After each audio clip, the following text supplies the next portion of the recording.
Hi, everybody. John Cena here, and welcome to FunkQuest Season 5 Semi-Final 1. And one of these gents is going to go through to the final of FunkQuest Season 5, and we don't know who. I've also got a very special guest on the line. I'll tell you about that in a moment. But let's get to the Funksters. Sean, where are you dialing in from? Today, I am dialing in from Seattle, Washington. If you saw my previous episode, I was in Canada, where I live, but I'm on the road now, so in Seattle. Who knows where I'll be next? We could have a thing like where's Sean today? Right? It's like a mini game within the game. Like a mini game within the game. Dan, where are you dialing in from? This time I'm actually dialing in from Melbourne, Florida, relocated from Palm Beach County over to Melbourne, about 2 hours north, not Australia, Florida. So I think this is the first time that both Funksters have dialed in from a different location.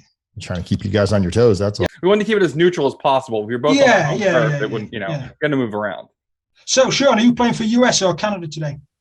I guess today I'll be playing for the US. So, but I can always represent Canada since there's another American on the line, if the guys from the Great White North would like me to. We've also got a very special guest in assistant guest head Funkster, Karina Kantas. We say Kalimera to Karina because she is in Greece. Howdy, boys. I am dialing from the island of Corfu in Greece, and as you can tell from my accent, I am British. Excellent. So Karina's going to keep us on the straight and narrow with some observations about things as they go along. So Karina, who's going to go first? We're going to have Mr. Canada go first. So Sean, you can pick pizza, some gold bullion, a cityscape, or a photocopier. I'm going to go with the best investment you can make, pizza. Pizza. When have you seen a ghost? I don't think I've ever seen a ghost because isn't that the whole point? They're supposed to not be kind of invisible and things like that. However, I will say I worked for a hockey team. One of the players' nicknames was Ghost, but it wasn't necessarily that, but kind of working in old buildings. I love stadiums. I love arenas.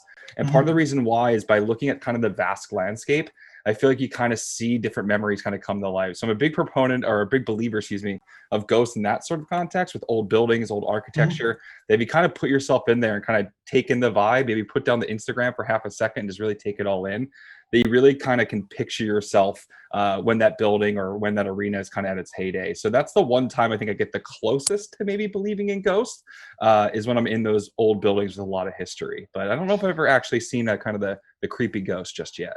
So do you go to your sports, what we call ice hockey, right? Yeah. So you go somewhere saying like Wayne Gretzky came here, was here. Do you think that? Is that how you think? Yeah, a little bit. And sometimes even the fans and things like that. I actually was just over in the UK and in sports and soccer pitches as well. And so it's just great to kind of put myself in that atmosphere and just think of what it was like at the time and the greatness that happened there. Now, question one for Dan. Question one. I'm going to have to go for the second best investment of the gold bullion. The gold bars, which is the best museum you have been to? I guess if you would count Ripley's Believe It or Not, I've been to a couple of those. Went to one. Ripley's, yeah. You ever seen the TV show Ripley's Believe It or Not? But no. It was pretty cool. They had all kinds of things that just kind of blew your mind. There was a Space Center version of it where I got to see all the really cool rocket ships throughout the history of time and the spacesuits that they would use, which I thought was going to be a really, really boring trip, but ended up having a blast. Got to see an actual spaceship. Didn't get to see any spaceships take off. But it's probably the only museum that I can really remember going to as an adult. The Science Museum as a kid, where you got to play with cool things. But as an adult, Ripley's Believe It or Not would definitely be by far probably one of the coolest museums that I've seen. I would say, when we went to CN Tower, Ripley's Ontario, I'm sure my lap is this, Ripley's Aquarium of Canada, that's the one, isn't it? Yep. Same, Toronto, yeah. Same people. Same people. I went to a Ripley's aquarium in Tennessee. Was it Tennessee? No, maybe Tennessee. I can't remember. We went camping. And that was an aquarium where they had sharks and it was actually pretty wild. You would be surprised. You go to these things, you're like, oh, do I really want to waste $20? But most of these little walk-through museums, they last like a good hour. And if you got the family with you or on a date, it's a lot of fun. Sean, question two, can pick some fruit, a snooker table, a peace sign, or some fireworks? I'll go with the peace sign. Peace sign. Good question for you. What achievement are you most proud of? One I would say in particular is I have my number one fan. My number one fan is this little girl named Lucy. And she became a fan of mine just because I was kind of kind to her, things like that. I was working a job where I was on a microphone and I took some time out for her. And I became she became my number one fan. And the reason I take that as my most proud of is because whenever I was doing those type of jobs, I was interacting with the public, that really was the goal, right? To try to get people to enjoy what they were doing, have a great time, and really bond with the experience. That's what I really went into that career for. And so the fact that I still touch base with Lucy now, every now and then, through Instagram or something like that, it's what I'm really, really proud of, just to have that deep connection that went beyond just that moment of a fleeting thing. Plus, I wasn't really good at anything else. I haven't really won much. So no, but that one in particular, because that's one where it was really a heart-to-heart connection. And I'm very, very proud of that one. How old is Lucy when you first started kind of, I don't know what the right word is, but how old is she now? So I think I met her, I want to say she was 4 at the time. And I think she might be 7 now. I always have to double check on ages and things like that. But Lucy's been great, and she was going through some medical difficulties, things like that. So, we've kind of been through a lot together, but Lucy, I know you're probably watching because you watch everything I do. I want to say hello to you as well. Karina, sounds like you're back. Yeah, I'm a ghost. I just keep popping in and out. Don't worry about it. Finally. So now you see one. Ghost. Dan, question 2. You can pick fruit, a snooker table, or some fireworks. Let's go with the fruit, because these questions don't actually matter. They're not relative. No, I don't mean anything. Exactly. No. What's the worst mistake on a new job? Oh, geez. My worst mistake on a new job was taking a new job as an office manager of a doctor's office, pain clinic in Savannah, Georgia, which led to a federal indictment, which led to 42 months in federal prison.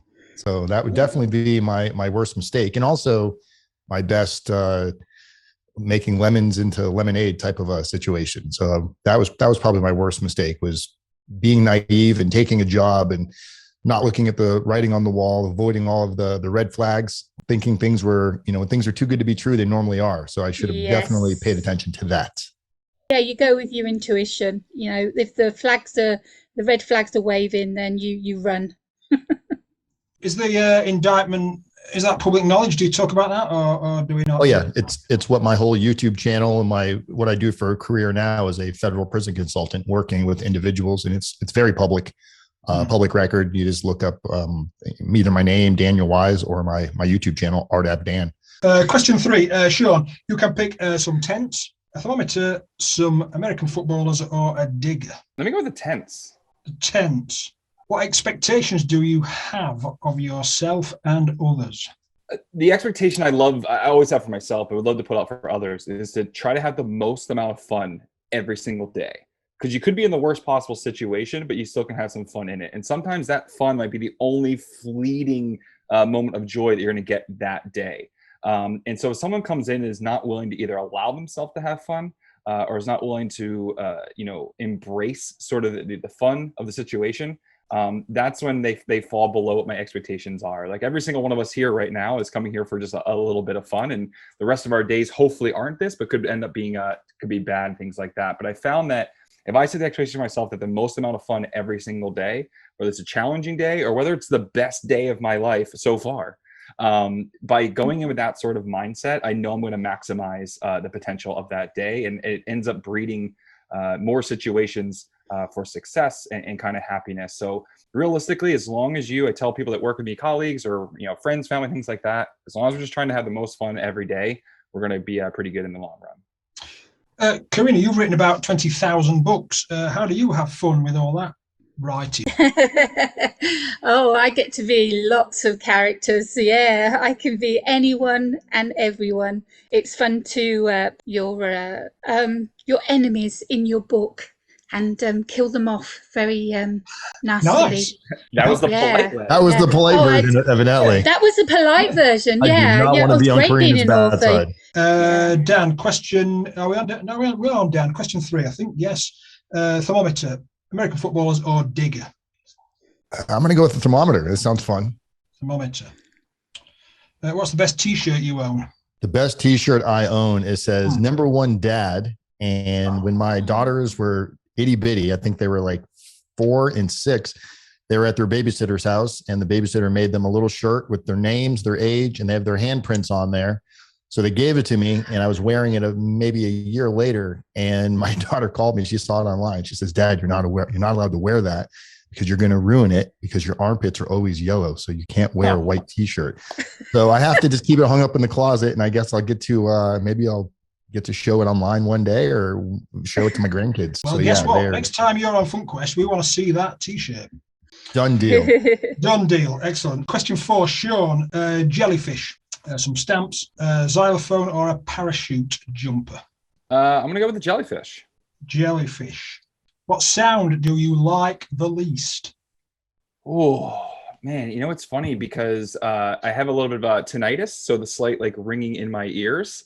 So that'd be an easy sort of answer to say because it's constantly there. But I think the sound, if I'm being completely honest, that I like the least is kind of like the sound of being rejected or kind of being told no and sort of thing, only because it just becomes this weird sort of visceral reaction where, you know, you either want to defend or you kind of want to fight back. And so it's never been a situation where I've really enjoyed that sound at all. So I know it's kind of a little off the beaten path when I kind of think about it, but you know, for me, sound is also life in a way. So being able to kind of hear things in general and kind of explore it, and take that all in is really fun. But yeah, no, I don't like rejection. I don't like no. And I've learned to deal with it a little bit better as I've gotten older, but certainly some of the worst things have come with that sound preceding it.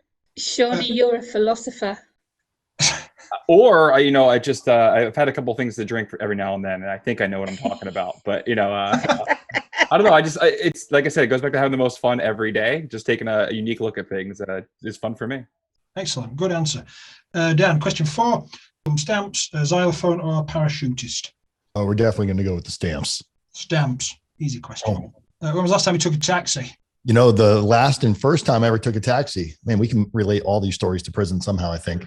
When I came home from federal prison, I did not have a driver's license as it was suspended due to part of the conditions of my crime. And I was living in a reentry center before they let you go back home, which is like a halfway house. So going to and from work, I had to take a taxi. And I remember taking a taxi or ordering a taxi and waiting and never showed up. And someone's like, you should try this new thing called Uber. And I was thinking Uber is going to be so much more expensive than a taxi. But Uber ended up being like a taxi on steroids and you get to drive in cool cars.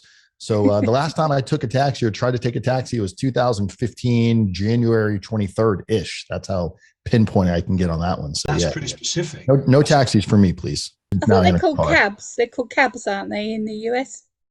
They call them taxis too. Hey, cab. Hey, taxi. I guess, you know, they say taxi cab on them. So the US kind of uses both words, taxi, cab.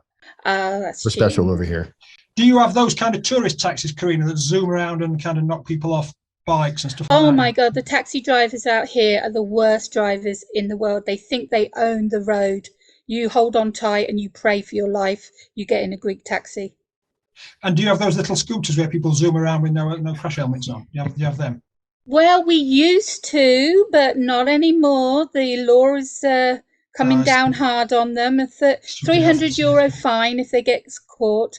I was the only one in the village. Yeah, I was the only one in the village wearing a helmet for many, many years. And now they all are because they don't want the fine. Yeah. Sean, Mount Rushmore, a red car, a kitten, or a clifftop scene? I'll go with the clifftop scene. How indecisive or decisive are you? I don't know. So you know what? I am, I would say on the large, I used to be kind of indecisive. Sometimes I do have a little executive dysfunction where I kind of can't make the decision. However, my wife is very indecisive. So I've become the more decisive person in general. I will also say when it comes to how quickly I might, make it an opinion or kind of dig in on something, that's become very decisive. So I'm not necessarily the grudge holder, so to speak. But, when I get a definitive opinion, I tend to stick with it. So I would say I'm probably more decisive than indecisive. However, I've become a champion of indecisiveness when it does occur in my life. But try to be as definitive as I can. But given this answer, it seems like I'm indecisive because I didn't really choose one. I was going to say that, we're going to be polite. Can I just ask that respectfully, how long have you been married? I've been married coming up on 5 years in October. So that's not really very long, right? When you've been married a bit longer, you'll find that you lose the power to decide anything. Well, see, I have ADHD, so 5 years is like a ton of time, right? So for me in that instance. But yeah, I guess I'm indecisive since I didn't answer the question. Yeah, Dan, how long have you been married? Well, I was married. I've been in my current relationship for 17 years now. So you've gonna lost the power of independent thought yourself as well. No, because I'm not married yet, and that's the whole point right. there, Yeah, you know? Good answer. Got to figure. We actually went to prison together, so those who go to prison together stay together. Okay. That's a completely different show. Karina, I don't know if you're married or not, and maybe I am 20 years happily married to 20 two years. beautiful So- girls. So he'll have definitely lost the power of independent thought. Oh yeah, he doesn't have any say in anything. He's very decisive. He does what he's told. 5 down. Mount Rushmore, a red car or a little cutie kitten thing. I'm going to go with the kitty. The kitten. Who would be the narrator of your life?